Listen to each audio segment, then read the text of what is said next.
বার্ধক্য ভাতায় life certificate জমা দিতে হচ্ছে, এই খবরটা জানেন? বার্ধক্য ভাতায়, বিধবা ভাতায়, প্রতিবন্ধী ভাতায়, তিনটে ভাতাতেই কিন্তু আপনাদের লাইফ সার্টিফিকেট জমা দিতে হবে। প্রত্যেক বছরই এই লাইফ সার্টিফিকেট জমা দিতে হয়। আপনাদের আমি গত বছরও ভিডিও বানিয়েছিলাম যখন, তখনও বলেছিলাম যে লাইফ সার্টিফিকেট জমা দিতে হচ্ছে। আজকের এই ভিডিওতে আমি লাইফ সার্টিফিকেট নিয়ে আপনাদের সমস্ত কিছু বলবো, এবং আজকের এই ভিডিও দেখার পর আপনাদের আর একটিও প্রশ্ন থাকবে না আপনাদের কি করতে হবে না করতে হবে এই সম্বন্ধে। ভিডিওতে আমি শুধুমাত্র লাইফ সার্টিফিকেটের ব্যাপারে আলোচনা করব এবং ভিডিও শেষ করে দেবো এমনটা কিন্তু নয়। আজকের এই ভিডিওটা একটু লম্বা হবে, কিন্তু আজকের এই ভিডিওতে আমি অনেক কিছু বলবো, একদম বার্ধক্য ভাতা, বিধবা ভাতা, প্রতিবন্ধী ভাতা নিয়ে সব কিছু। যে নতুনদের টাকা কবে দিতে পারে, পুরনোদের টাকা যারা বারবার আবেদন করছেন তাদের টাকা আটকে রয়েছে, অনলাইনে আপনারা স্ট্যাটাস দেখছেন যে অ্যাপ্রুভ হয়ে রয়েছে কিন্তু তবুও আপনারা পাচ্ছেন না, তাদের টাকা কবে পেতে পারেন, নতুনরা কবে ফর্ম ফিল আপ করতে পারেন, এই বার্ধক্য ভাতা, বিধবা ভাতা, প্রতিবন্ধী ভাতার টাকা বাড়বে কি বাড়বে না, সাথে লাইফ সার্টিফিকেট কি আপনাদের জমা করতে হবে, কাদের জমা করতে হবে, কাদের করতে হবে না, কোথায় জমা করতে হবে আপনাদের এরিয়ায়, সমস্ত কিছুর উত্তর আজকের এই ভিডিওতে দেব। তাই ধৈর্য ধরে একটু ভিডিওটা দেখবেন। চলুন ভিডিওটা তাহলে আলটিমেটলি শুরু করা যাক। সবার প্রথমে বলি, বার্ধক্য ভাতায় লাইফ সার্টিফিকেট জমা দিতে হবে। লাইফ সার্টিফিকেট ব্যাপারটা আবার অনেকেই বুঝবেন না যে লাইফ সার্টিফিকেট ব্যাপারটা কি। দেখুন, লাইফ সার্টিফিকেট হচ্ছে আপনি বেঁচে আছেন না মারা গেছেন তার প্রমাণপত্র।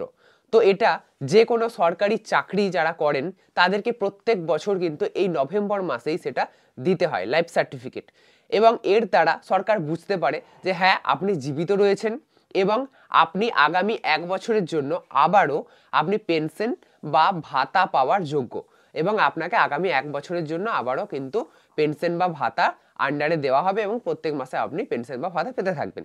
এটাই হচ্ছে লাইফ সার্টিফিকেট, মানে আপনার জীবন প্রমাণপত্র। তো এই যে লাইফ সার্টিফিকেট, সেটা যেমন সরকারি কর্মচারীদের পেনশনের ক্ষেত্রেও দিতে হয়, ঠিক সেরকমভাবে আপনাদের বার্ধক্য ভাতা, বিধবা ভাতা, প্রতিবন্ধী ভাতাতেও কিন্তু লাইফ সার্টিফিকেট জমা দিতে হয়। এবারে আপনারা আগের বছরে অনেক এই ব্যাপারে অনেক কোয়ারি এসেছিল যে অনেক জায়গায় বার্ধক্য ভাতায়, বিধবা ভাতায়, প্রতিবন্ধী ভাতায় লাইফ সার্টিফিকেট জমা নিচ্ছিল, আবার অনেক জায়গায় নিচ্ছিল না। এই বছরেও কিন্তু সেম, পশ্চিমবঙ্গ একটা হলেও পশ্চিমবঙ্গের বিভিন্ন জেলায় বিভিন্ন রকম নিয়ম রয়েছে এই বার্ধক্য ভাতা, বিধবা ভাতা, প্রতিবন্ধী ভাতা নিয়ে। কোনো কোনো জেলায় এই সমস্ত ভাতার জন্য লাইফ সার্টিফিকেট জমা নেওয়া হচ্ছে, আবার কোনো কোনো জেলায় নেওয়া হচ্ছে না। তো এখন আপনারা কি করবেন? আপনাদের করণীয় হচ্ছে আপনারা আপনাদের এলাকায় সমাজ কল্যাণ দপ্তর বা বিডিওতে গিয়ে আপনারা যোগাযোগ করবেন এবং সেখানে জানতে চাইবেন যে লাইফ সার্টিফিকেট জমা নেওয়া হচ্ছে কিনা এই বার্ধক্য ভাতা, বিধবা ভাতা, প্রতিবন্ধী ভাতার জন্য। আমি যদি বলি আমাদের এরিয়া অর্থাৎ বর্ধমান ডিস্ট্রিক্টের, পূর্ব বর্ধমানের কথা, তাহলে পূর্ব বর্ধমানে কিন্তু লাইফ সার্টিফিকেট জমা নেওয়া হচ্ছে এবং সেটা সমাজ কল্যাণ দপ্তরেই কিন্তু জমা নেওয়া হচ্ছে। এবারে আপনাদের আমি এই ভিডিওতে এটাও বলে দিচ্ছি যে কোন কোন ডকুমেন্ট লাগবে। দেখুন, গত বছর কিন্তু ডকুমেন্ট হিসাবে 1 copy photo, Aadhaar card, ration card, voter card, ব্যাংকের বই এইসব লেগেছিল, কিন্তু এই বছরে আরও আপগ্রেড হয়ে গেছে সিস্টেম। তো সেই জন্য এত কিছুর দরকার নেই, আপনারা শুধুমাত্র আধার কার্ডের জেরক্সটা নিয়ে যাবেন, তারা আপনার আধার কার্ডের জেরক্সটা দেখবে এবং তাদের পোর্টালে আপনার আধার কার্ডের নাম্বারটা মেরে আপনি যে জীবিত এবং আপনার লাইফ সার্টিফিকেটটা কিন্তু সাবমিট করে দেবে। অর্থাৎ শুধুমাত্র আপনার আধার কার্ডের জেরক্স বা আপনার আধার কার্ডের নাম্বার হলেই কিন্তু আপনাদের এই লাইফ সার্টিফিকেট জমা হয়ে যাবে। এটা সরাসরি অনলাইনে এখন সিস্টেম হয়ে গেছে, অনলাইনে জমা হয়ে যাচ্ছে, আগে অফলাইনে কাগজপত্র জমা করতে হতো। এই হচ্ছে ব্যাপার, বিশেষ কিচ্ছু নয়, শুধু একবার আপনাদের যেতে হবে, লাইন লাগানোরও কোনো দরকার নেই, কোনো ভিড়ভাট্টা নেই, আপনাদের গিয়ে একবার লাইফ সার্টিফিকেট কিন্তু জমা করতে হবে। তবে ওই যে বললাম, সমস্ত জেলায় কিন্তু আলাদা আলাদা প্রসেস রয়েছে, তো সেই প্রসেস আপনাদের মানতে হবে। কোথাও জমা নেওয়া হচ্ছে, কোথাও জমা নেওয়া হচ্ছে না, তো সেই খবর আপনাদের রাখতে হবে। আমার সম্ভব নয় পশ্চিমবঙ্গে এতগুলো জেলার খবর আপনাদের দেওয়ার, তো সেই জন্য আপনারা আপনাদের জেলার খবর নিজেরা রাখবেন, নিজেরা আপনাদের বিডিওতে যাবেন, আপনাদের সমাজ কল্যাণ দপ্তরে যাবেন এবং সেখানে গিয়ে জানতে চাইবেন যে এই সমস্ত ভাতার লাইফ সার্টিফিকেট জমা নেওয়া হচ্ছে কি না। আরও একটা জিনিস আপনাদের বলি, আমাদের এই পূর্ব বর্ধমান জেলাতেই সমাজ কল্যাণ দপ্তরে জমা নেওয়া হচ্ছে এই লাইফ সার্টিফিকেট, তাছাড়াও আরও অনেক জায়গায় কিন্তু ছোট ছোট ক্যাম্প করেও কিন্তু জমা নেওয়া হচ্ছে এই লাইফ সার্টিফিকেট।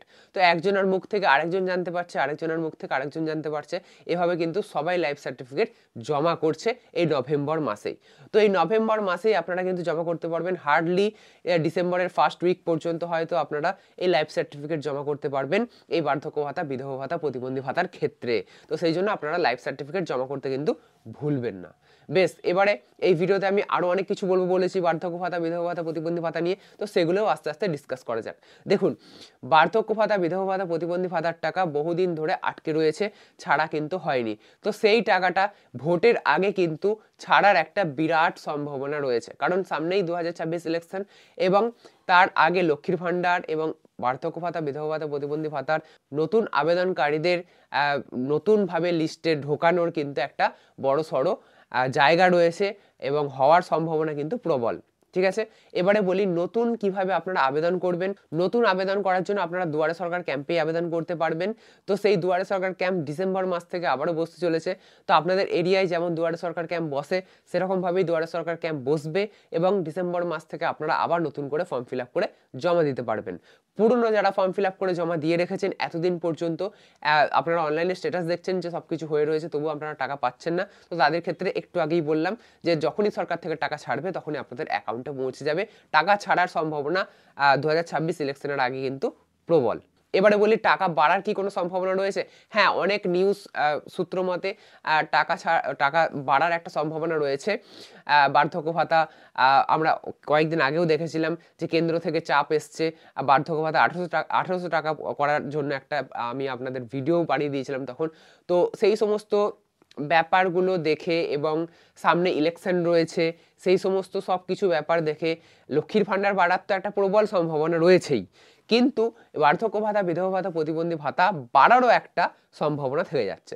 তো এটাও কিন্তু বাড়তে পারে, আমরা ভোটের আগে সমস্ত কিছু এই ব্যাপারে জানতে পারবো আরও বিশদে। বেশ, আর কিছু সেরকম আপডেট নেই, তবে আপনাদের বারবার জানিয়ে রাখছি আপনারা কিন্তু লাইফ সার্টিফিকেট জমা দেবেন যদি আপনাদের এলাকায় বা আপনাদের জেলায় লাইফ সার্টিফিকেট জমা নেওয়া হয়, তাহলে অবশ্যই দেবেন। না হলে কিন্তু আপনাদের ভাতা বন্ধ হয়ে যাবে। আর লাইফ সার্টিফিকেট জমা না দেওয়া মানে কি? আপনি জীবিত নেই, তো জীবিত নেই, আপনার অ্যাকাউন্টে কেন টাকা যাবে, তাই না? তো সেই জন্য লাইফ সার্টিফিকেট জমা দেবেন, আপনি জীবিত আছেন, আপনি টাকা পাওয়ার যোগ্য, সেটা সরকারকে বোঝাতে হবে।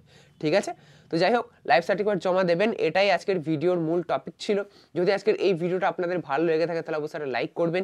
এরকমই নতুন নতুন আরও ইন্টারেস্টিং ভিডিও দেখতে অবশ্যই চ্যানেলটিকে সাবস্ক্রাইব করে রাখতে ভুলবেন না।